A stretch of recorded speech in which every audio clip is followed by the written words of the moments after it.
ও এই যে তুমি এটা কি শুরু করছো? হ্যাঁ, এইভাবে যদি এটা বান্ধা নিয়ে যাও, আমি তো শ্বশুর বাড়ি যেতেছি, আমার কি মান সম্মান থাকবো? তোমার মান সম্মান থাকলে থাক, না থাকলে না থাক, বুঝো নাই? আমার বোনের তো ইজ্জতটা বাঁচবো। হ্যাঁ, एक तारा किस्मत একটা তোর একটা আমার, দুইটা তোর দুইটা আমার, তিনটা তোর তিনটা আমার। ঠিক আছে? এত কম কে? ওই তুই হিসাব কর।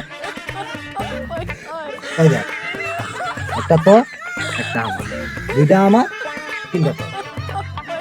তাও তো কম। আহা, তুই হিসাব মিলে দেখ, তুই একটা তোর একটা আমার, দুইটা তোর দুইটা আমার। তাই আর একটা থাকে। হাট, তুই হিসাব বুঝোস না, তুই থাক। बात कुछ समझ न आए